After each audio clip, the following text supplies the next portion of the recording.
Hello అండి, welcome to వనికాస్ channel. ఈరోజు ఈ వీడియోలో గుమ్మడికాయ తీపి కూర ఎలా ప్రిపేర్ చేసుకోవాలో చూపించబోతున్నాను. రియల్గా ఈ కర్రీ అయితే చాలా బాగుంటుంది, కారకారంగా తీయగా. ఒక్కసారి మీరు కూడా తప్పకుండా ట్రై చేయండి, మీకు కూడా బాగా నచ్చుతుంది. పైగా గుమ్మడికాయ కూడా చాలా హెల్త్కి మంచిది. ముందుగా గుమ్మడికాయనంతా కూడా శుభ్రం చేసుకొని పొట్టు తీయకుండానే ఇలా ముక్కలుగా కట్ చేశాను. ఎందుకంటే మనకి ఉడికిన తర్వాత పొట్టు అయితే త్వరగా ఊడిపోతుంది. సో ఇలా పైన విత్తనాలు అలాగే పైన ఉన్న చెక్కంతా కూడా తీసేసుకొని శుభ్రంగా వీటిని కడిగి పక్కన పెట్టుకోవాలి. ఇవి గుమ్మడికాయలు కూడా మనకి త్వరగానే ఉడికిపోతాయండి, అందుకే నేను కొంచెం పెద్ద సైజులోనే కట్ చేశాను. ఇప్పుడు స్టవ్ పైన కడాయి పెట్టుకొని దాంట్లో ఒక 2-3 టేబుల్ స్పూన్ల వరకు ఆయిల్ వేసుకోవాలి. ఈ కర్రీకి మరి ఎక్కువ ఆయిల్ ఏం పట్టదు. సో ఆయిల్ కాస్త వేడైన తర్వాత దీంట్లో పోపు దినుసులు వేసుకోవాలి.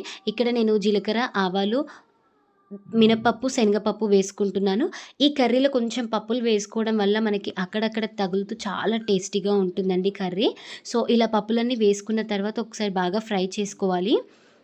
ఒక 2 నిమిషాల పాటు ఫ్రై చేసుకున్న తర్వాత ఇప్పుడు దీంట్లో ఎండుమిరపకాయలు వేసుకోవాలి. ఈ కూరకు సరిపడ కారం అంతా కూడా ఎండుమిరపకాయల నుంచే వస్తుంది, అందుకే ఇక్కడ 6-7 ఎండుమిరపకాయలు వేశాను. దాంతోపాటుగా ఒక గుప్పెడు కరివేపాకు వేసుకొని ఈ పోపంతా కూడా చక్కగా ఫ్రై అయ్యే విధంగా ఫ్రై చేసుకోవాలి.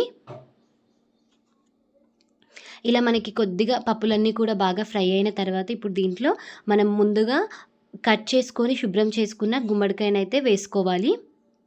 ఇక్కడ నేను ఒక పావు కేజీ వరకు కూడా గుమ్మడికాయని తీసుకుంటున్నాను. దీంట్లో ఇప్పుడు కొద్దిగా పసుపు అలాగే రుచికి సరిపడినంత ఉప్పు అంతా వేసుకొని ఒకసారి బాగా కలుపుకోవాలి.